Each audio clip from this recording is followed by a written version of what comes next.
Les grandes portes se refermèrent brutalement. Les barres de fer retombèrent en place par derrière. La porte était close. Sam se jeta contre les plaques d'airain verrouillées et tomba inanimé sur le sol. Il était dehors dans les ténèbres. Frodon était vivant, mais pris par l'ennemi. Ce sont sur ces mots que nous vous avions laissés, il y a plusieurs semaines de cela, vous ainsi que nos 2 hobbits favoris en fâcheuse posture. Le porteur de l'anneau avait été piqué par le dard d'Arachne, rendant son corps aussi flasque qu'un poisson sans arête, et Sam avait affronté l'immonde bête, la blessant assez grièvement pour qu'elle s'en aille dans les ténèbres et ne soit plus jamais vue de ce monde. Mais pas le temps de souffler ni de pleurer, car des orques de la tour de Kirith-Ungol emportent le corps figé de Frodon pour le dépouiller et bientôt le torturer. Sam n'a pas une seconde à perdre, il est seul en terrain hostile, entouré d'ennemis, et ne peut compter que sur son courage, voire sur un petit bijou doré pour sauver son maître. Chers auditeurs et auditrices, vous écoutez Les Pages du Milieu, et je vous souhaite, avec Cyril et FX, la bienvenue pour ce 6e et dernier livre du Seigneur des Anneaux.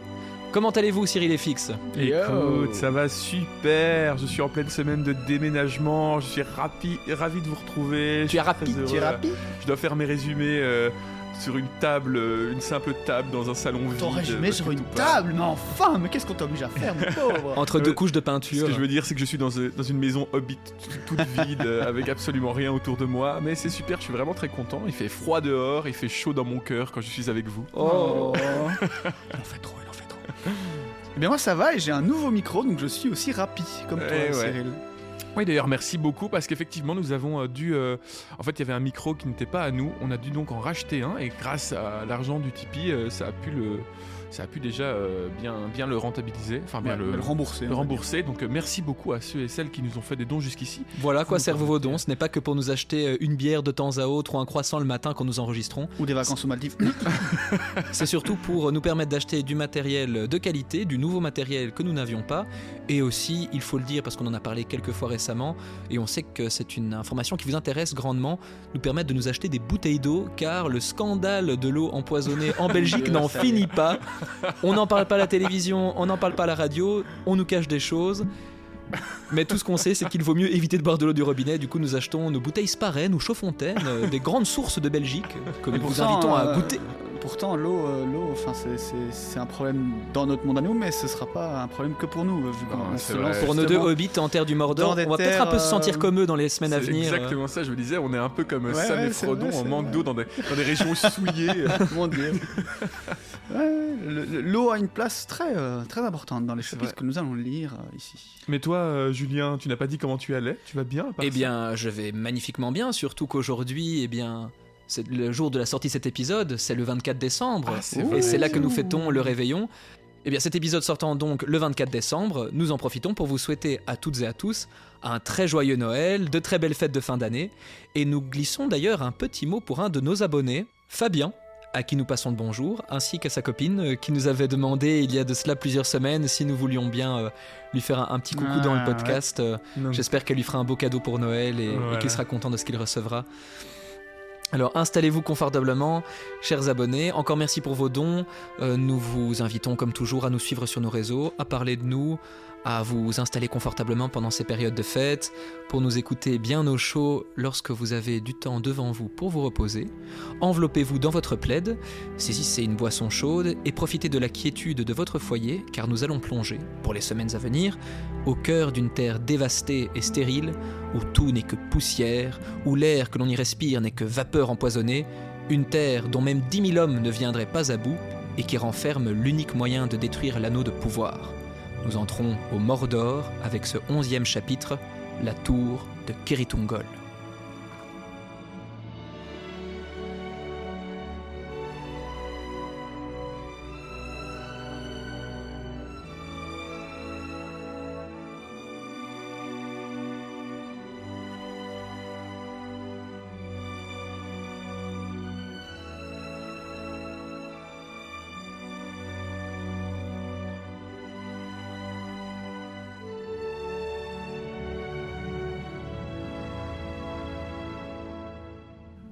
Sam se relève péniblement du sol.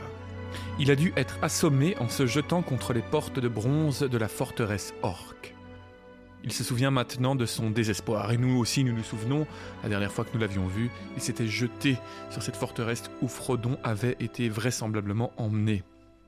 Et combien de temps il est resté là, il n'en a aucune idée. Il frissonne à présent, glacé jusqu'aux os. Il s'approche des portes et presse son oreille contre celle-ci. Il entend des voix d'orques au loin, à l'intérieur, mais le silence retombe rapidement. Sa tête lui fait mal et il voit des lumières fantômes dans les ténèbres. Mais il décide qu'il doit se forcer à réfléchir. Une chose est claire, il ne pourra entrer dans la forteresse par cette porte et le temps lui est compté. Son devoir est aussi clair, il lui faut secourir son maître ou mourir dans l'entreprise. Il remet Dar dans le fourreau et fait marche arrière, remontant le tunnel à tâtons dans l'obscurité, n'osant se servir de sa lampe elfique et essayant de reconstruire les événements dans sa tête depuis que Frodon et lui ont passé la croisée des routes.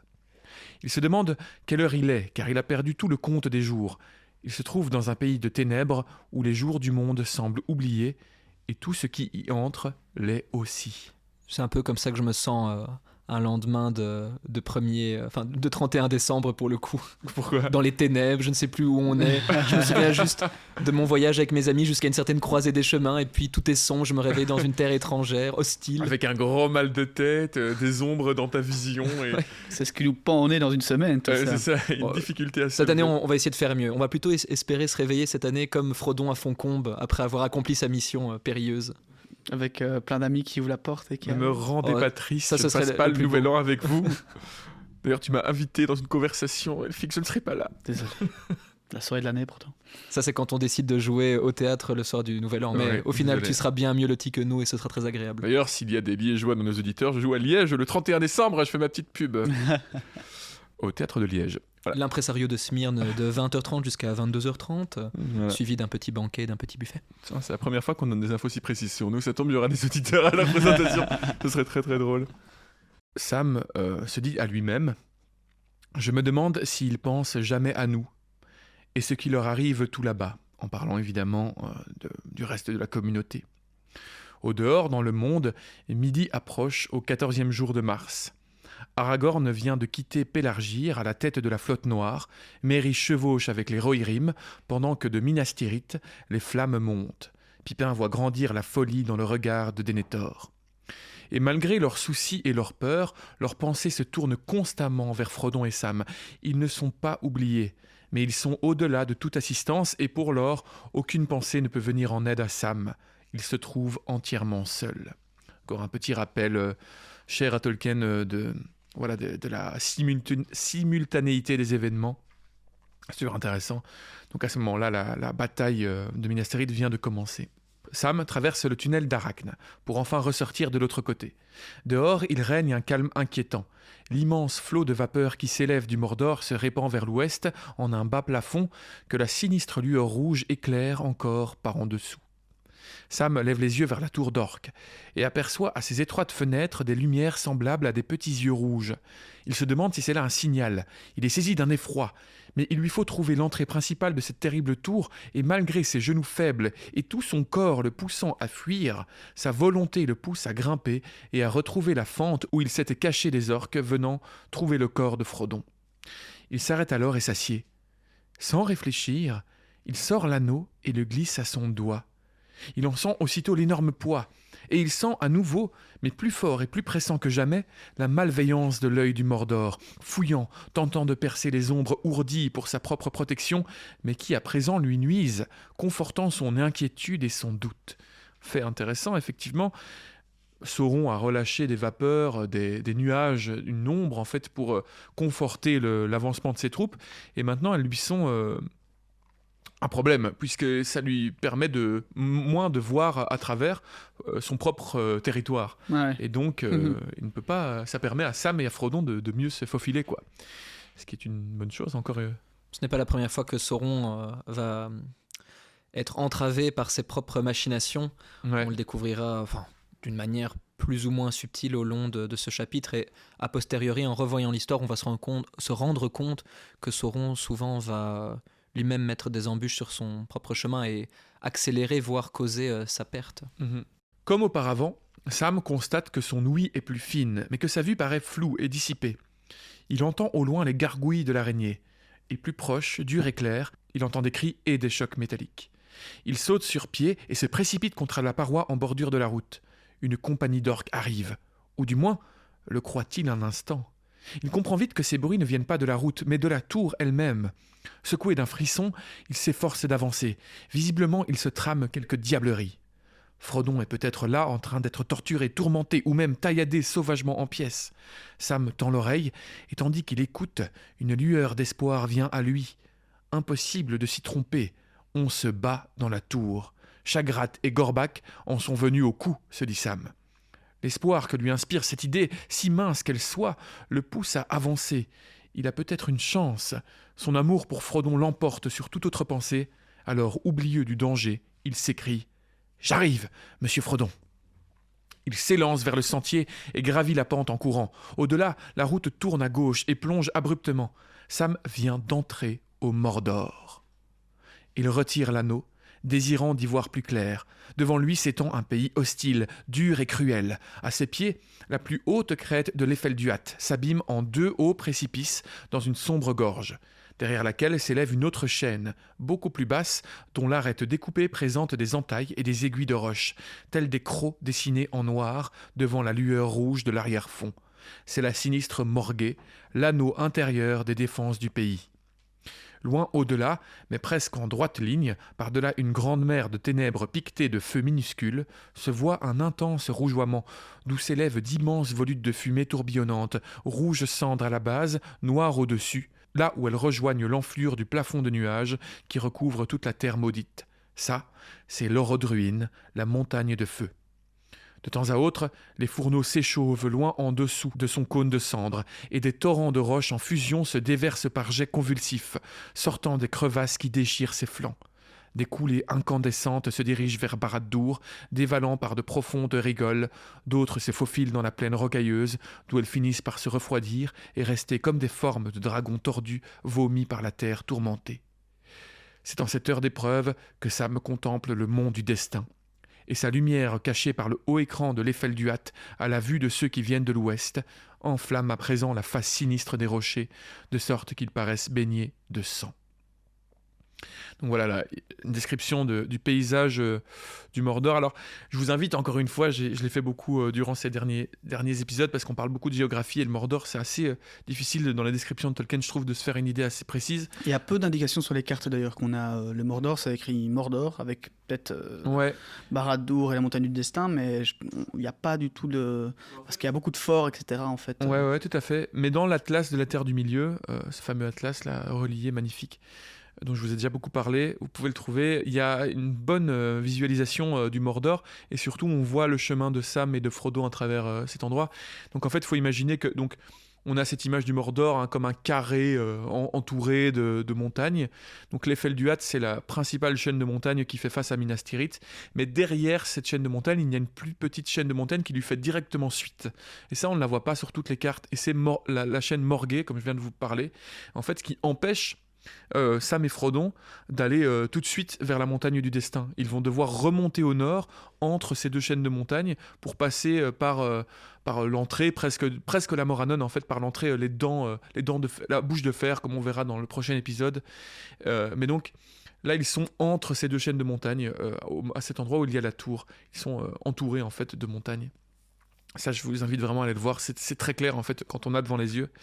Mais donc, il voit cette chaîne de montagnes Morguet devant lui. Et au-delà de cette chaîne, il voit le mont du destin, l'Orodruin, dans son nom. Là où les anneaux ont été forgés et là où où l'anneau unique devra être détruit. Tiens, et en parlant de géographie du Mordor, j'ai juste vu récemment une petite image sur Internet qui mettait en relation justement la carte et l'image qu'on voit dans le film. Au moment où la porte noire s'ouvre et qu'en fait on voit... là, on voit Barad-dûr et la montagne du destin quasiment en tout cas très bien positionnés par rapport à la carte en fait. Donc on sait que l'attention aux détails dans les films ont été correctes, mais on a une vraie, à ce moment-là, tout ce qu'on voit en fait est vraiment bien positionné quoi. C'est pas juste il fallait mettre dans l'écran en plus c'est stylé pour le plan. Oui, c'est ça, et en plus ça marche bien pour le plan cool. quoi, mais ça, pour la géographie de la Morannon et donc de la gueule de fer, on reviendra peut-être au prochain épisode par rapport à ça, parce que c'est une forme de... En fait, la Morannon donne sur une sorte de plateau entouré en plus comme une sorte de cercle de montagnes et là, s'appelle la porte Doudoune, enfin la vallée Doudoune, la fameuse... Dans laquelle on se sent super confortable. Ouais, c'est ça, la fameuse vallée Doudoune. C'est celle qui est très fluffy. Où il fait bien chaud pour le coup. Et en fait, cette vallée est entourée par un cercle de montagnes. La Morannon l'ouvre du côté ouest, et puis il y a Gueule de Fer ouvre ce cercle du côté est. Enfin, c'est plutôt sud-est si on veut, parce que c'est une forme de diagonale. Et effectivement, quand on continue cette diagonale, et donc on traverse tout Oudoun, on ressort par la porte de fer, la Gueule de Fer, on continue et on arrive au Mont du Destin, comme ça, dans une forme de... Voilà, c'est dans la continuité, quoi. La Gueule de Fer, c'est comme ça qu'on appelait Sauron à l'école quand il avait son appareil dentaire. Je suis rond. Arrêtez de vous moquer de moi. Il se faisait bully par tous les Vous verrez quand je serai Valar. Oui, c'est ça. Vous verrez. Je me pencherai. Et surtout toi, le petit blond dans le fond de la classe, toi. Oui, c'est ça. Satané Gandalf. Tu vas prendre cher, toi. N'acceptez jamais le cadeau d'inconnu, hein, ça je vous le dis. Dans cette lueur infâme, Sam reste frappé d'horreur, car il voit à présent, regardant à sa gauche, la tour de Cirith Ungol dans toute sa puissance. Et il comprend soudain. La forteresse n'a pas été bâtie pour empêcher que l'ennemi n'entre au Mordor, mais pour éviter qu'il n'en sorte. C'est, en fait, l'un des ouvrages du Gondor de jadis, un avant-poste de défense à l'est de l'Ithilien, construit dans le sillage de la dernière alliance, alors que les hommes de l'ouest surveillaient le pays maléfique de Sauron, où rôdaient encore ses créatures. L'endroit était depuis longtemps maintenant aux mains de l'ennemi, et Sauron en avait tiré le meilleur parti, car il y avait peu de serviteurs, mais beaucoup d'esclaves sous le joug de la peur. Aussi, cette place forte remplissait alors la même fonction qu'autrefois, empêcher toute évasion du Mordor.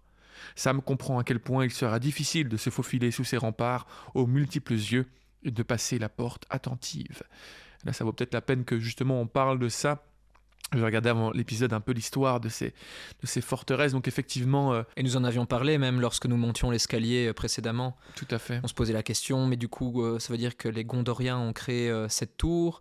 Mais comment ont-ils fait ? Ont-ils créé, eux, l'escalier qui permettait d'arriver à l'antre d'Arachne ? Ouais. Vu que cet escalier n'avait pas vraiment de créateur, en tout cas connu, on ne savait pas jusqu'à quand il remontait, mais qu'il était connu, si ce n'est des orques, peut-être même dans des vieilles légendes du Gondor, mais que cette tour, et on s'imaginait même les Gondoriens monter des pierres par un quelconque chemin pour essayer de créer cette tour-là, ce qui paraissait un peu fou. Ouais, c'est vrai qu'il y a beaucoup de questions sans réponse. Ce qu'on sait, c'est qu'effectivement, Minas Ithil, donc devenu Minas Morgul, était une construction numénoréenne. Et puis, mais ça bien avant la chute de Sauron à la fin du Deuxième Âge, donc bien avant la dernière alliance. Mais par contre, cette tour-là, Cirith Ungol, et donc aussi les deux tours des Dents, comme on appelle ça, les deux tours qui sont sur les côtés de la Morannon, donc la porte de fer, qui, elle, a été construite par Sauron. Mais il y a deux tours sur ces deux côtés qui, elle, avaient été construites par les hommes. Ouais, c'est ça. Ça a été construit par les Gondoriens. Vous verrez, il y a une autre forteresse, la forteresse de Durtang, que nous dégoufferons au prochain épisode, qui aussi est une défense du Mordor, mais qui donc, comme le dit Sam à l'instant, en tout cas comme le réalise Sam à l'instant, était vraiment pour empêcher des troupes de sortir du Mordor plutôt que d'y entrer. Donc en fait, les forteresses sont dirigées plus vers l'intérieur du Mordor. Et alors, pour un petit rappel rapide de comment ça s'est déroulé, donc effectivement, elles sont construites au début du Troisième Âge, à la suite de la chute de Sauron. Sauron, en fait, a quitté après le Mordor à ce moment-là, mais bon, on ne sait pas où il est, du coup, on fortifie les montagnes pour l'empêcher de revenir. Et en fait, ces forteresses vont être occupées avec Minas Ithil à l'époque, qui deviendra Minas Morgul, pendant longtemps, bien gardées jusqu'à peu près 1600 du Troisième Âge, à la suite de la Grande Peste, qui va ravager beaucoup la région. Là, elles vont être délaissées. Parce que il y aura plus assez de gens pour les garder, et puis en fait ça fait longtemps, ça fait plus de 1600 ans maintenant que Sauron a disparu, on ne pense pas qu'il va revenir, et en tout cas pas forcément de là, du coup on les délaisse. Et à la suite, Sauron revient avec surtout le roi sorcier d'Angmar au nord du pays vers 1600 justement, après la Grande Peste. Et ils vont gagner le nord du pays, détruire l'Arthedain, ça on reviendra sur cette histoire un jour, vers 1900 du Troisième Âge.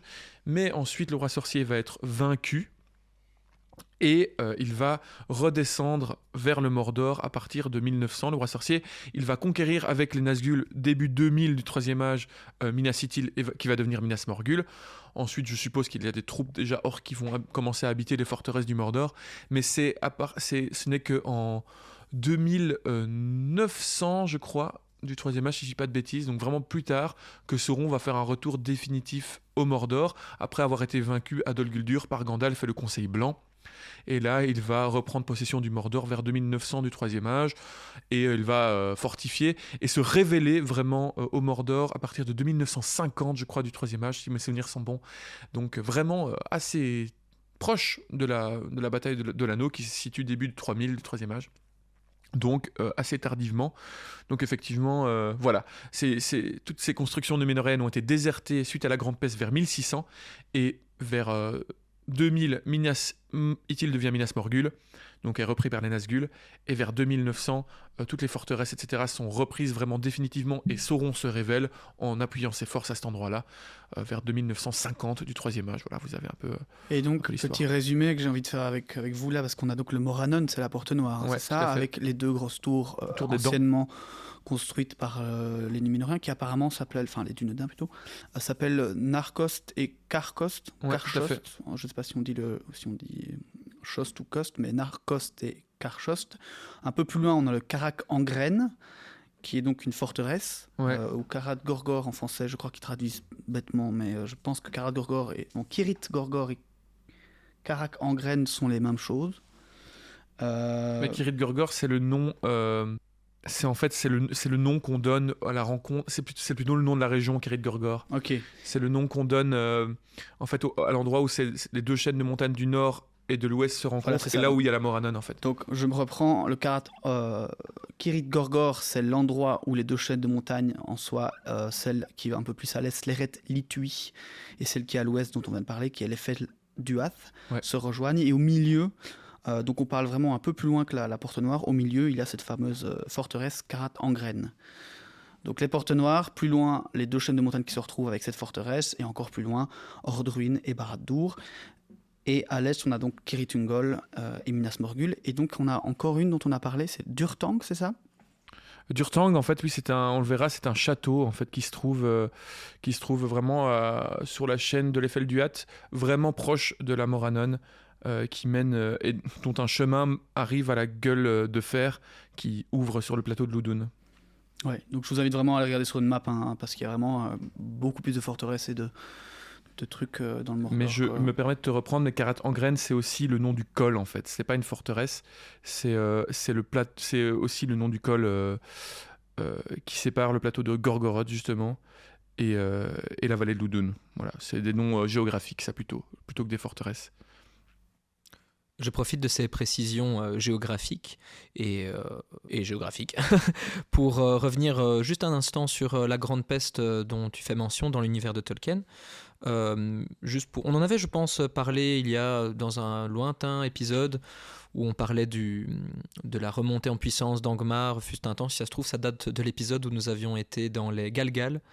Parce que je me rappelle de cette information, comme quoi en fait cette peste, il est, d'après les légendes, certaines rumeurs dans l'univers de Tolkien, cette grande peste aurait été justement déclenchée par Sauron et Angmar pour leur permettre d'assurer leur retour en Terre du Milieu et de faire justement reculer les forces du Gondor encore en présence au bord de son pays et de faire des dégâts, car comme on le voit, ça lui a bien profité, d'autant plus que la seule région qui a été épargnée par cette grande peste, eh bien, il se trouve que c'est le Mordor.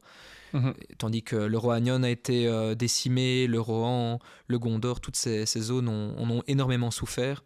Et il est fort probable qu'elles aient été instigées par des maléfices, des sorcelleries d'Angmar et de Sauron.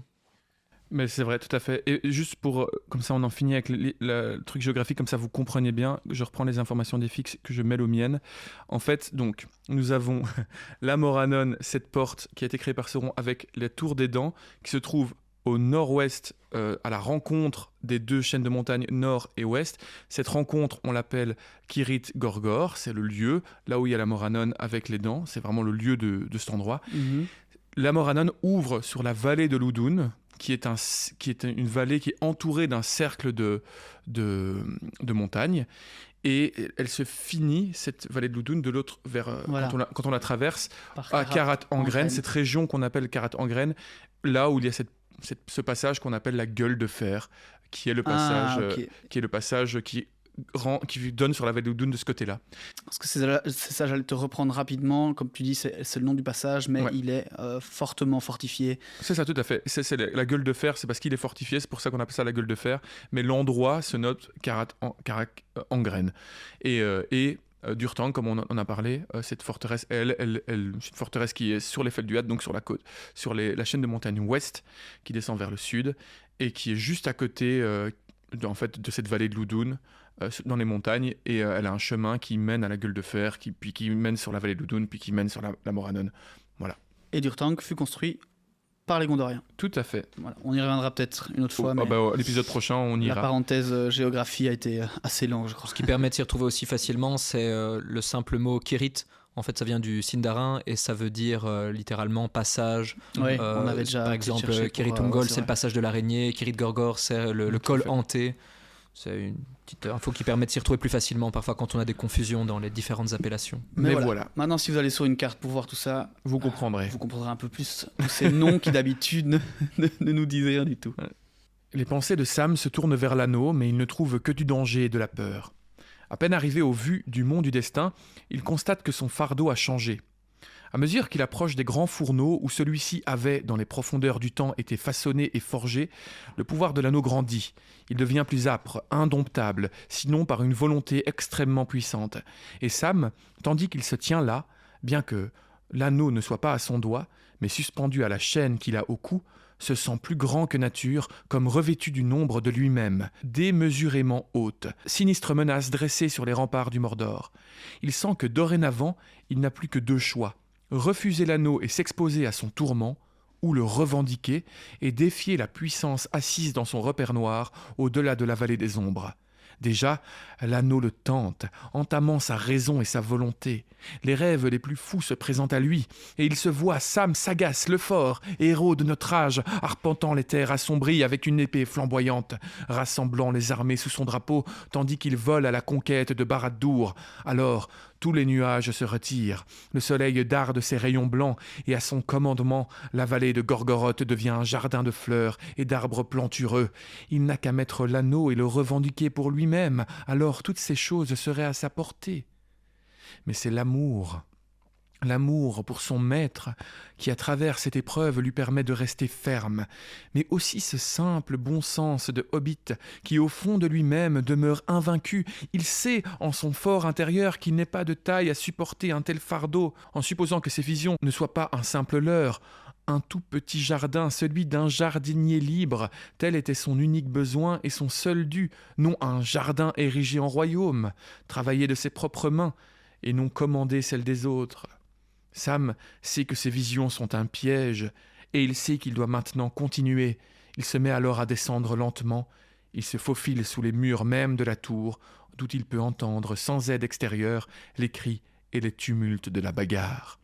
Magnifique épreuve de foi de Sam à cet instant, dont l'amour le sauve de cette affreuse tentation, l'amour et aussi ce qu'Orwell aurait appelé la common decency, c'est-à-dire la décence commune, ce qu'il donnait au petit peuple, aux gens simples, en fait, la décence commune, le savoir commun, le bon sens, comme on appellerait aujourd'hui. Pourrait-on même parler d'une certaine sagacité pour Sam sagace? Peut-être, tout à fait. Mais voilà, le désir de choses simples, le désir de choses, non de gloire, mais justement un désir qui n'est pas égoïste, mais un désir qui est simple et dénué de tout orgueil et envie, quoi. Et c'est beau.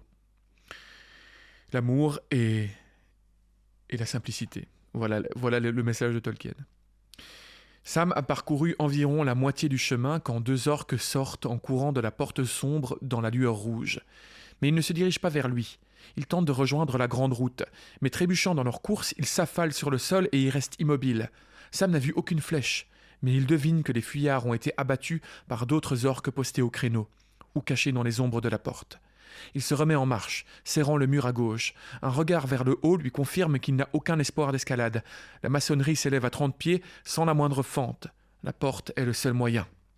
Il s'approche et se demande combien d'orques vivent dans la tour, et quel est le motif de leur dispute. Frodon est sûrement l'objet de leur querelle. Frodon est le butin, se dit Sam.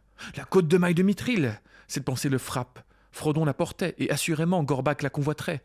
Mais les ordres de la tour sombre sont désormais la seule protection de Frodon, et si l'on décide de passer outre, Frodon peut être tué à tout moment, sans cérémonie. « Allons, pauvre fainéant !» s'écrie Sam pour lui-même. « Il est temps d'agir !» Il tire d'art et court vers la porte béante. Mais au moment de passer sous sa grande arche, il est stoppé net. Il ne voit pourtant aucun obstacle visible, mais quelque chose lui barre le chemin, trop fort pour être surmonté par sa volonté. Il regarde autour de lui, et dans l'ombre du portail, il voit les 2 guetteurs. On dirait de grandes formes assises sur des trônes, chacune à 3 corps joints et 3 têtes tournées vers l'extérieur, l'intérieur et le travers du portail. Leurs faces sont celles de vautours, et sur leurs épais genoux reposent des mains pareilles à des cerfs. Ils semblent taillés dans d'immenses blocs de pierre, immuables, et pourtant ils sont conscients, pétris de malveillance, habités d'un terrible esprit de vigilance. Ils savent reconnaître un ennemi. Visible ou invisible, nul ne peut passer sans être découvert. Ils lui interdisent l'entrée, comme ils empêchent son évasion. Sam s'élance une nouvelle fois, mais il s'arrête d'un coup sec, comme frappé à la poitrine et à la tête. Alors, sans comprendre pourquoi, il sort lentement la fiole de Galadriel et la brandit. Sa lumière blanche fait fuir les ombres du portail, et Sam sent que la volonté des statues s'effrite et succombe finalement à la peur. Alors le hobbit passe en coup de vent et sent que derrière lui, leur vigilance est revenue. Et de ses hideuses têtes monte un cri aigu et strident qui résonne entre les hauts murs devant lui. Loin au-dessus, tel un signal de réponse, une cloche discordante retentit une fois. Donc les fameux guetteurs, ça je les avais oubliés, ça m'a étonné à la relecture. Les fameux guetteurs, donc effectivement, on n'a pas beaucoup d'infos sur eux, j'ai fait des petites recherches, ce sont les ancêtres de l'alarme classique. Des gargouilles qui avaient été construites en tout cas du temps des Núménoréens, c'est sûr. Alors on sait que c'est Sauron qui leur a mis des esprits malveillants dedans. Alors est-ce qu'ils avaient quand même un pouvoir d'arrêt et de vision pour pouvoir voir les ennemis à l'époque? Peut-être. En tout cas, l'esprit malveillant qui les habite, c'est clairement Sauron qui l'a mis dedans. C'est tout ce qu'on sait. Ça me fait penser à cette scène parce que oui, un nouvel épisode ne déroge pas à la règle, il faut faire une référence au monde d'Harry Potter. Ça me fait penser à une de ces scènes du film qui, je ne sais pas si elle est présente dans les livres, ça fait trop longtemps que je les ai lus, mais dans les films c'était dans les Reliques de la Mort, dans la 2e partie, lorsque Harry revient avec Ron et Hermione à Poudlard, ils transplanent pour arriver à Préolard, et au moment où ils arrivent à Préolard dans leur transplanation, il y a une sorte d'alarme qui se déclenche. Je ne sais pas si c'est des animaux ou un maléfice qui est lancé. Moi, ça me fait penser un peu à ça. Ou si tu arrives à passer cette espèce d'ombre comme à Cirith Ungol, il y a un cri strident qui retentit et qui appelle du coup peut-être à ce qu'une autre cloche soit sonnée et que qui sait, des orques, des Uruks ou peut-être même un Nazgûl débarque. Oh mon Dieu. Moi je voulais savoir si ça marchait aussi bien que celle de mon voisin comme alarme et si elle s'activait 3-4 fois par jour juste pour être sûr que celui dont la fenêtre est à moitié ouverte tous les soirs, c'est ça? Celui qui laisse son téléphone sur la table basse en dessous de la fenêtre? Non. Il n'a plus son téléphone. Oui, c'est ça. En tout cas, Sam réagit à cette alarme. Bon, voilà que j'ai sonné à la grande porte. Eh bien, quelqu'un va venir? Dites au capitaine Chagrat que le grand guerrier elfe est en visite, et son épée d'elfe aussi. Un peu de culot quand même, le Sam, hein? Il n'y a pas de réponse. Sam s'avance, dard à la main. La cour est plongée dans l'ombre, mais le sol est jonché de corps. Les pierres sont glissantes de sang noir. Sam remarque 2 livrées. L'une marquée de l'œil rouge, l'autre d'une lune défigurée par un horrible visage de mort. Ce sont donc les insignes de Mordor et l'autre de Morgul, celle de Minas Morgul. Au fond de la cour, une grande porte est entr'ouverte. Au pied de la tour, une lueur rouge en sort. Un grand orc gît mort sur le seuil. Sam passe au-dessus du cadavre et entre. Ne sachant où aller, Sam se dit que Frodon doit se trouver dans une des chambres au sommet de la tourelle tout en haut. Mais il ne sait quel chemin y mène. Il décide de suivre la lumière. Il s'avance dans le couloir, mais sa démarche se ralentit. La terreur le rattrape. Il n'y a aucun son sauf ses pas.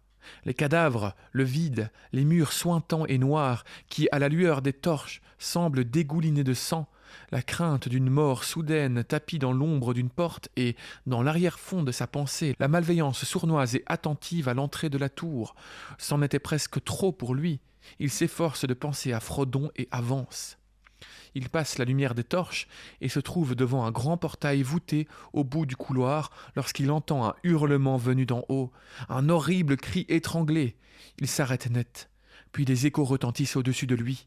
Quelqu'un dévale un escalier à toutes jambes. Sam saisit l'anneau, mais ne le passe pas à son doigt. Un orque surgit alors avec fracas, jaillissant d'une sombre ouverture à sa droite. Il fonce sur lui. Il est juste à 6 pas quand, levant la tête, il le voit. Sam peut entendre sa respiration haletante et voir la lueur de ses yeux injectés de sang. L'orque s'arrête, court, atterré, car il ne voit pas un petit hobbit effrayé dont la main vacillante peine à tenir son arme, mais il voit une grande forme silencieuse, enveloppée d'une ombre grise, se détachant sur le clignotement de la lumière. L'une de ses mains tient une lame dont l'éclat même est une douleur cuisante, et l'autre est serrée contre sa poitrine, mais elle recèle une menace sans nom, de puissance et de ruine. L'orque se recroqueville, et avec un horrible glapissement de peur, il se retourne et s'enfuit comme il était venu. Alors, Sam, galvanisé par ses réactions, lui donne la chasse avec un cri. « Oui, le guerrier elfe court toujours, j'arrive, mais tu me montres le chemin où je vais t'écorcher !» Mais l'orque est rapide et agile, et Sam, épuisé par l'ascension, se met à souffler. Mais il a repris courage. Les orques ont fait le travail à sa place, et il ne semble plus rester, à présent, de présence vivante en ce lieu. Mais alors, une pensée brutale le frappe. S'il n'y a plus personne de vivant, qui a poussé ce cri horrible, ce hurlement de mort ? Frodon, maître ! S'ils l'ont tué, qu'est-ce que je vais faire ?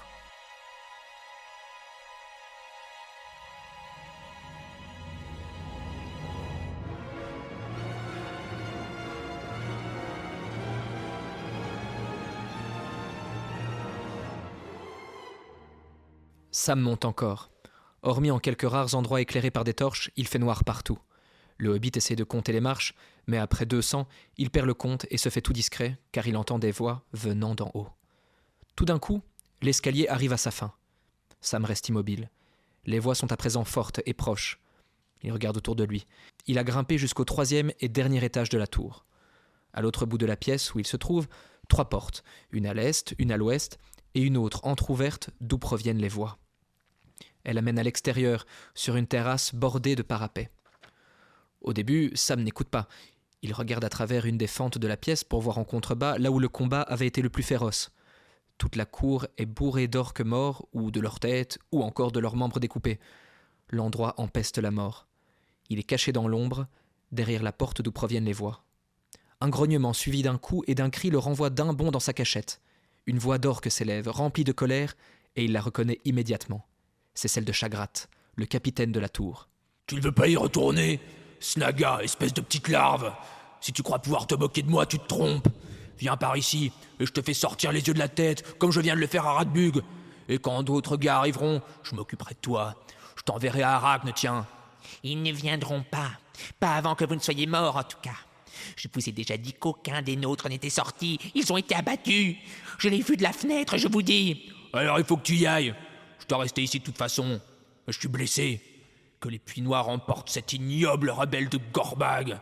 J'en ai donné mieux que ce que j'ai reçu. Et il m'a poignardé, ce fumier. Il faut y aller. Il faut que des nouvelles arrivent à Lucburz, où nous serons tous dévoués aux Puits Noirs. » Je ne vais pas redescendre cet escalier, que vous soyez capitaine ou non. Et vous ne resterez pas longtemps capitaine quand ils apprendront tout ce qui s'est passé. Je me suis battu pour la tour contre ces rats puants de Morgul. Mais vous avez fait un beau gâchis, vous autres. Les 2 beaux capitaines, à vous battre pour le butin. En voilà assez. J'avais mes ordres. C'est Gorbag qui a tout commencé en essayant de chipper cette jolie chemise. Et vous l'avez mis en colère en prenant vos grands airs. Et il avait plus de bon sens que vous. Il vous a dit plus d'une fois que le plus dangereux de ces espions était encore en liberté. Et vous n'avez pas voulu l'écouter. Et vous ne voulez pas non plus écouter à présent. Gorbag avait raison, je vous dis. Il y a un grand combattant par là. Un de ces elfes aux mains sanglantes. Ou un des infects orques. Il vient par ici, je vous dis. Vous avez entendu la cloche. Il a dépassé les guetteurs. Il est dans l'escalier. Et tant qu'il y sera, je ne descendrai pas.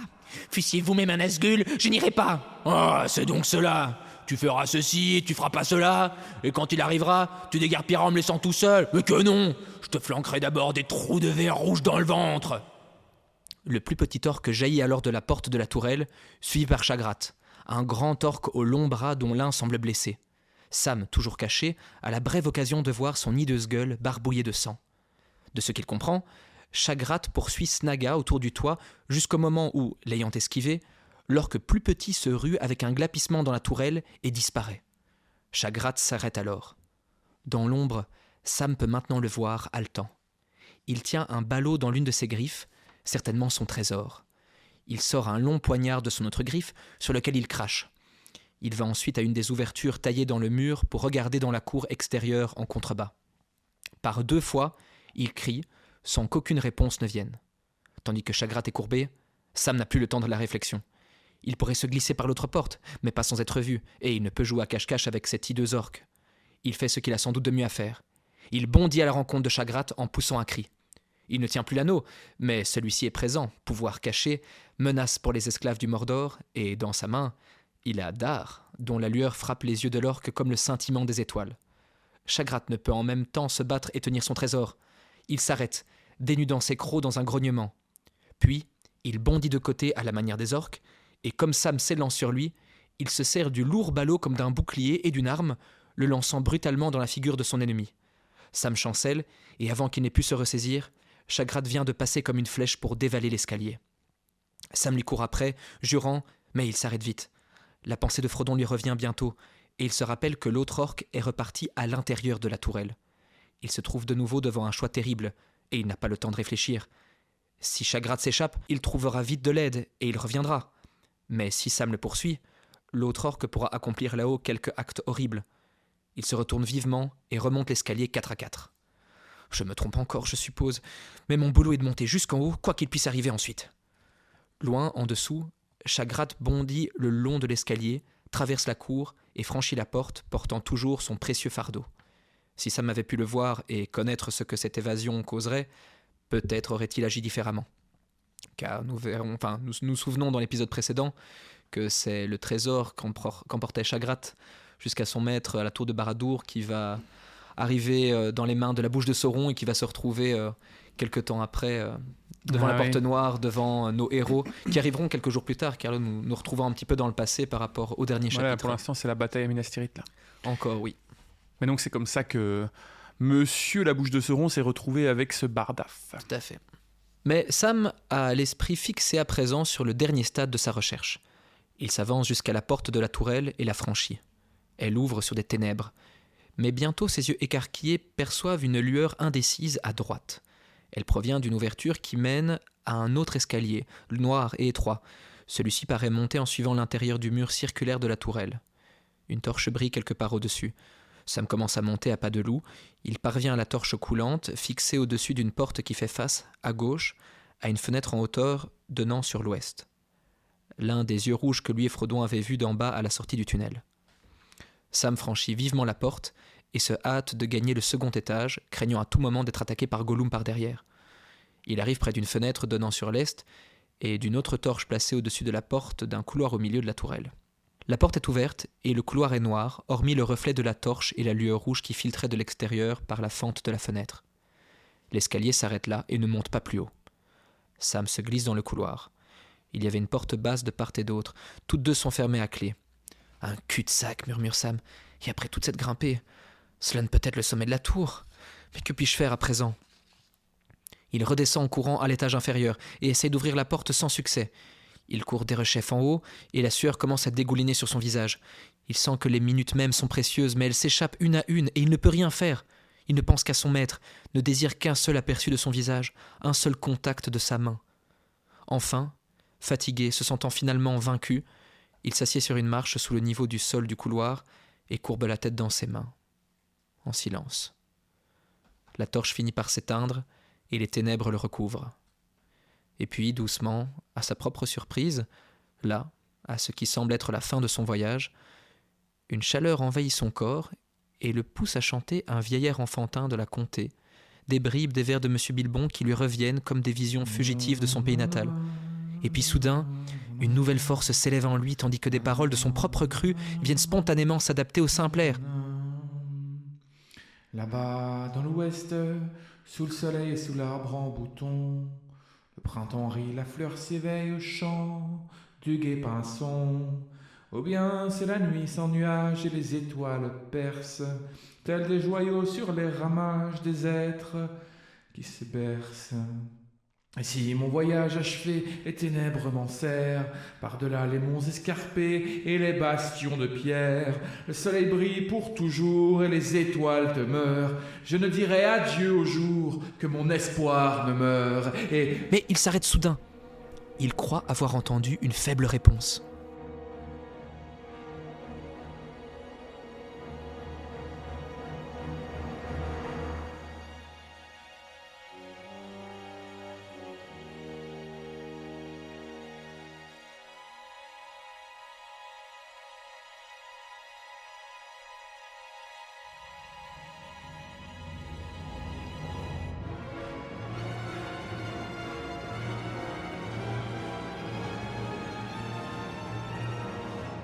Sam croit en effet entendre une faible voix en réponse, mais plus rien. Par contre, il entend des bruits de pas. On ouvre doucement une porte dans le couloir au-dessus. Le hobbit se tapit dans l'ombre et tend l'oreille. « Oh là! Toi là-haut, rat de fumier! Arrête ou je vais aller m'occuper de toi! Oh, je vais aller jeter un œil tout de même et voir ce que tu manigances! » Un orque sort d'une petite pièce avec une échelle. La solution vient brusquement à Sam. On atteint la chambre supérieure par une trappe. Snaga, l'orque, élève l'échelle, y grimpe et disparaît. « Tu n'as pas longtemps à vivre en paix, mais si tu ne veux pas que la rigolade commence tout de suite, garde ta trappe fermée !» Il y a alors comme un claquement de fouet, et Sam s'élance avec rage.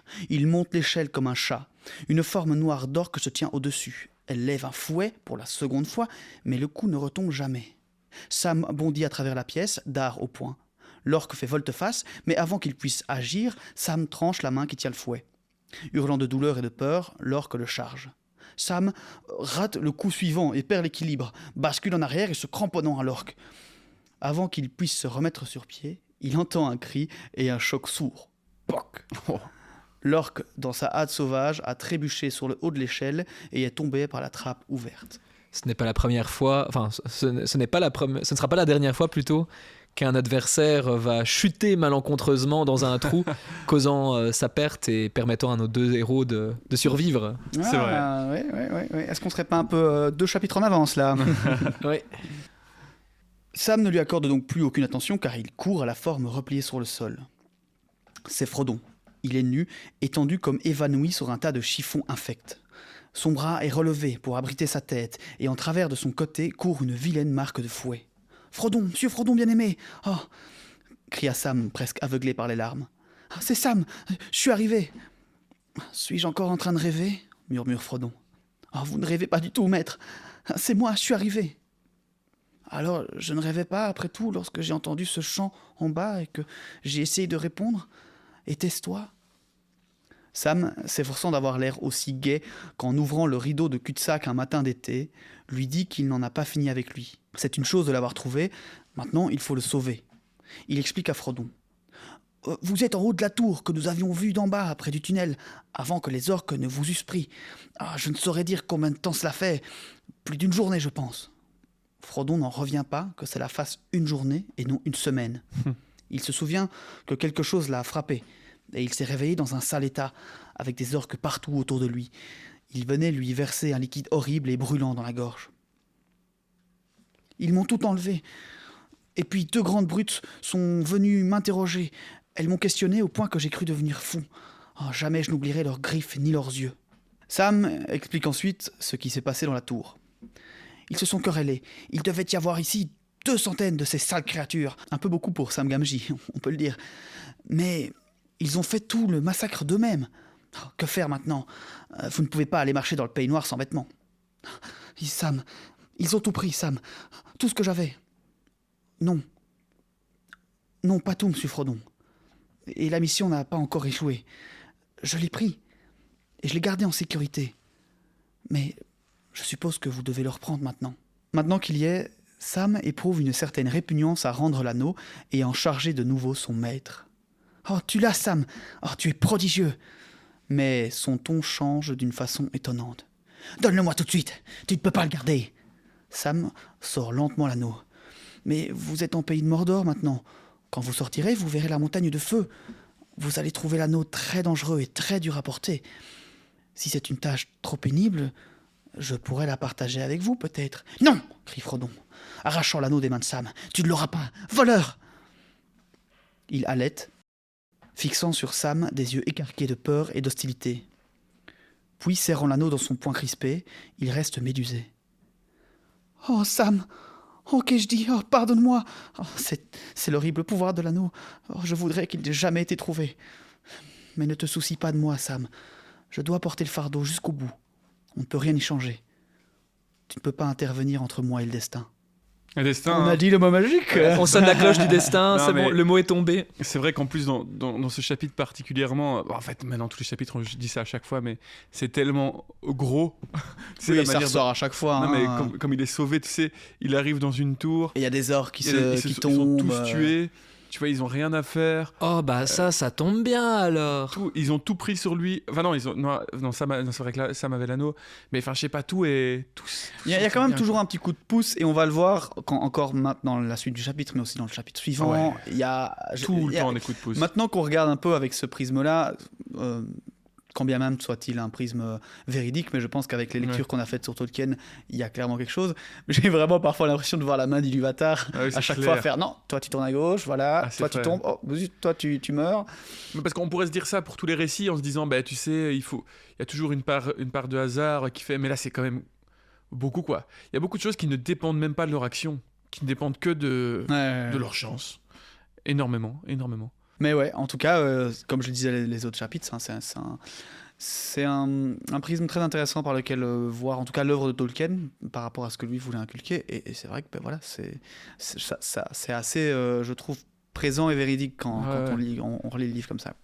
Sam part ensuite chercher des vêtements. Il tire d'art du fourreau et on voit à peine un clignotement sur la lame.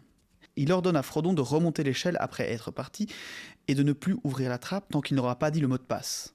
Elbereth. Frodon fait descendre l'échelle après l'avoir entendu, et Sam monte un gros paquet. Il aura fallu à Sam du temps pour trouver quelque chose à leur taille, évidemment. Il n'a rien vu de vivant en bas. Frodon regarde le contenu du paquet avec dégoût. Il y a un long pantalon poilu, fait de quelques peaux immondes, et une tunique de cuir sale. Il les enfile. Sur la tunique, il y a une solide cotte de maille, courte pour un orc adulte, trop longue pour Frodon, et lourde. Il la serre avec une ceinture à laquelle pend un fourreau avec une courte épée. Sam a rapporté plusieurs casques d'orques. L'un d'eux va assez bien à Frodon. Un bonnet noir avec des arceaux de fer recouverts de cuir sur lequel est peint le mauvais œil au-dessus du nasal en forme de bec. Oh ma chérie, il te va trop bien ce casque. hein. C'est vrai que c'est exactement ce qu'il y a dans le... Ouais, c'est pour ça que j'ai gardé la description. Je rigole là maintenant parce que je voulais vous... enfin, maintenant que tu fais la blague, j'avais envie de faire la musique de Pretty Woman, mais je m'en souviens pas. Mais je gardais... C'est vrai que comme tu dis, c'est exactement le casque qu'il y a dans les films pour le coup. Ouais, Donc, Tout à fait. Ça m'explique. Les trucs de Morgul allaient mieux et ils étaient mieux faits, mais ça ne ferait pas l'affaire, je pense, d'aller porter sa marque dans le Mordor. Vous voilà un parfait petit orc. Sauf votre respect, du moins, le seriez-vous si on pouvait vous couvrir la figure d'un masque, vous allonger les bras et vous arquer les jambes. Sam s'habille aussi en orc. Il plie avec soin son manteau d'elfe, qui fait un rouleau étonnamment petit, le met dans son paquet et se couvre la tête d'un casque. Ils s'inquiètent maintenant tous les deux de l'eau et de la nourriture. Sam a encore un peu de nourriture de Faramir et Frodon a retrouvé son sac. Pendant que Sam était parti, en fait, il a recherché un peu aux alentours, il a trouvé son sac éventré. Mais voilà, il a pu en tout cas rassembler tout un tas de petits bouts de lambasse. Et il ordonne à Sam d'en manger ainsi que de finir sa gourde. Ah, toute affaire est sans espoir. Ce n'est donc pas la peine de se soucier de demain. Ils descendent l'échelle, ramassent deux boucliers et poursuivent leur chemin. Tout peut être mort dans la tour de Kirith Ungol, mais elle suit toujours la peur et le mal. Arrivés à la porte, ils sentent la malice des deux guetteurs, formes noires et silencieuses assises de part et d'autre de la porte. Tandis qu'ils se faufilent entre les hideux cadavres des orques, chaque pas devient plus difficile. Avancer d'un seul pouce était une douleur et une fatigue, tant pour la volonté que pour leurs membres. Il y a là quelques sorcelleries, mais je suis passé, et je vais ressortir. Ça ne peut pas être plus dangereux qu'avant. Sam sort le verre elfique de Galadriel. Comme pour faire honneur à son intrépidité, pour orner de splendeur sa fidèle main brune de hobbit qui avait accompli de tels exploits, la fiole flamboya soudain, de sorte que toute la cour sombre fut illuminée d'un rayonnement aveugle. « Giltoniel, à Elbereth !» crie Sam, car il ne savait pas pourquoi, sa pensée revint brusquement vers les elfes de la comté et aux champs qui avaient repoussé le cavalier noir parmi les arbres. « Aya Elanion Encalamina » crie Frodon. C'est bel et bien ça, je l'ai bien lu. Ça veut dire « Hail Arendil, brightest of stars », donc santé à Erendil, l'étoile la plus brillante. Quoi. La volonté des guetteurs est brisée et Frodon et Sam basculent en avant. Ils franchissent la porte et passent devant les deux grandes figures avec leurs yeux étincelants. Puis, il y a un craquement, et la clé de la voûte de l'arche s'écrase. Le mur au-dessus d'eux se désagrège et tombe en ruine. Il n'y échappe que de justesse. Une cloche retentit. Un terrible gémissement monte des guetteurs. De bien loin, dans les ténèbres supérieures, vient une réponse. Du ciel noir se laisse tomber comme un éclair une forme ailée, qui déchire les nuages d'un cri effroyablement perçant.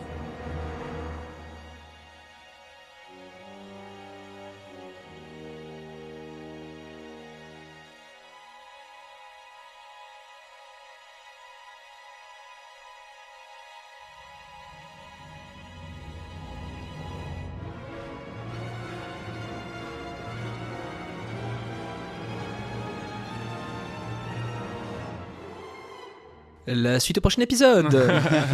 Ne serait-ce pas le départ de... du roi sorcier dans Non, c'est dans le chapitre suivant, c'est un autre moment.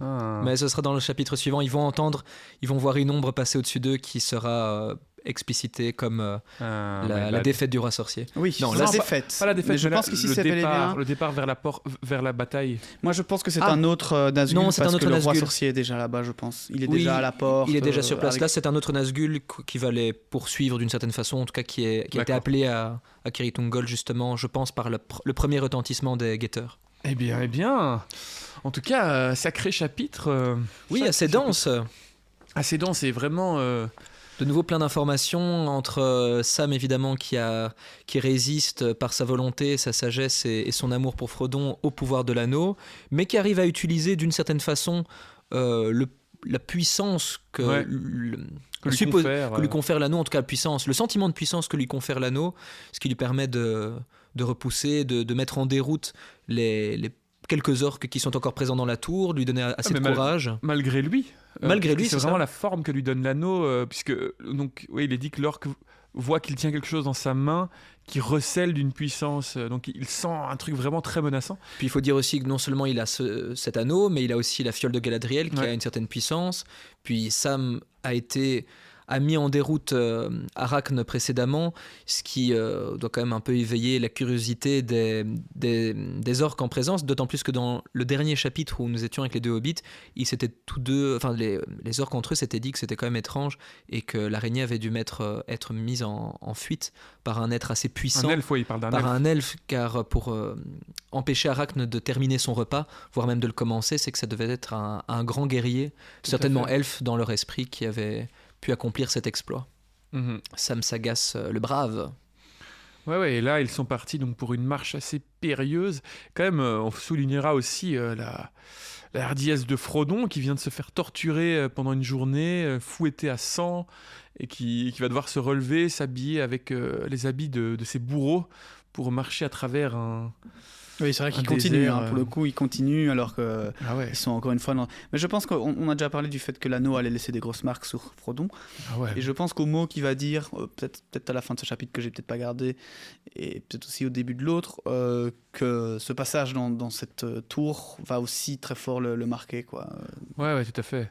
Sans oublier le waterboarding avec le jus du Mordor dont il a été victime. J'imagine que c'est les photos qui ont été prises de lui à Kirin Tugolve en veste orange.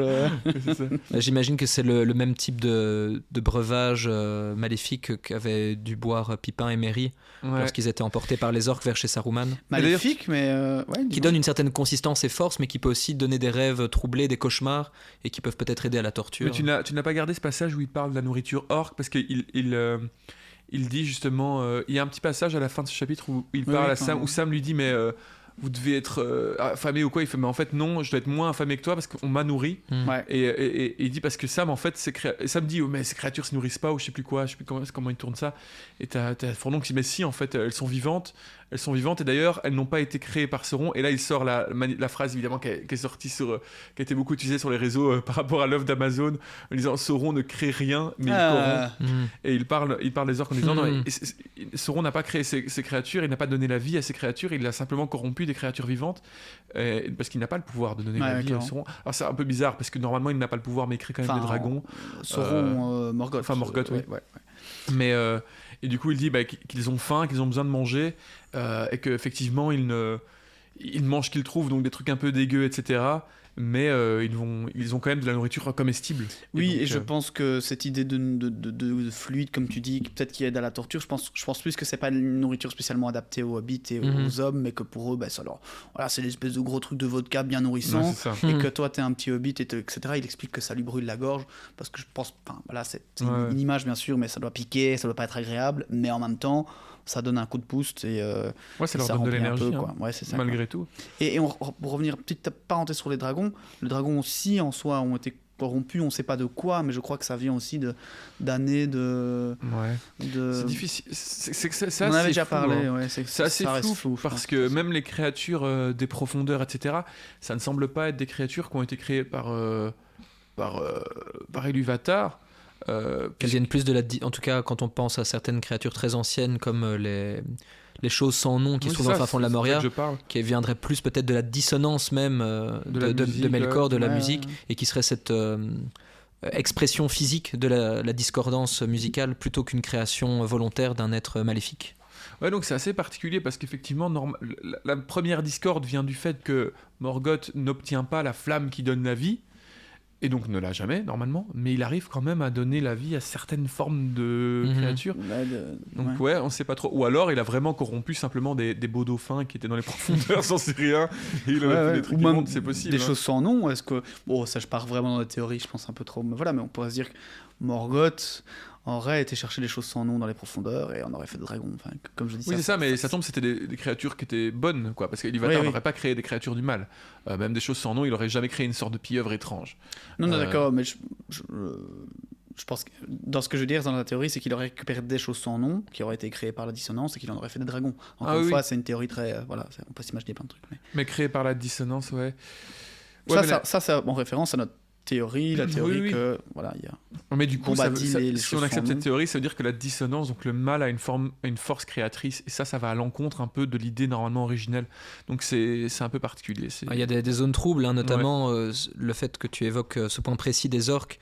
Leur nourriture, le fait qu'initialement ils ne sont pas mauvais, ça a toujours été un peu la bête noire de Tolkien dans son univers, parce que lui n'était pas manichéen du tout, contrairement à ce qu'on pourrait penser quand on n'a pas lu son œuvre ou qu'on ne l'a pas lu assez profondément, avec assez d'attention, et que lui il voulait permettre, pour lui aucune créature n'est mauvaise par essence, et pourtant il avait créé les orques, et ces créatures là il fallait leur donner une possibilité de rédemption, un arc, et en même temps il était déjà trop empêtré dans qu'est-ce que ces orques deviennent alors quand ils meurent, ce sont des elfes corrompus, et donc que deviennent-ils après, et ça a toujours été une donnée sur laquelle il est revenu plusieurs fois dans des lettres, dans ses écrits, et c'est pour ça aussi qu'il y a souvent différentes versions sur leurs origines, sur la manière dont ils sont créés, et sur ce qui se passe pour eux après la mort. Et c'est une question qui n'a jamais été totalement résolue et dont on n'aura jamais le fin mot de l'histoire. On ne peut que spéculer, mon cher Julien. Et choisir la version qui pour nous sera la meilleure. Eh bien, c'est la fin de cet épisode. Merci de l'avoir écouté. Nous vous retrouvons la semaine prochaine pour le dernier épisode de l'année calendrier, qui nous verra pénétrer définitivement dans le pays de l'ombre. Les heures de l'anneau sont comptées et nos valeureux hobbits ne sont pas au bout de leur peine. Si vous avez apprécié cet épisode, nous vous invitons à le partager. Laissez-nous un commentaire, une note. Sentez-vous libre de nous envoyer un message sur notre page Facebook ou Instagram. Et nous vous remercions chaleureusement tous nos donneurs de Tipeee pour leurs dons qui permettent de pérenniser ce podcast, de nous avoir acheté un nouveau micro, des nouveaux câbles. Un grand merci à vous tous. Passez de belles fêtes, un bon réveillon. Et à la semaine prochaine. Joyeux Noël. Bientôt. T'as bien lu FX.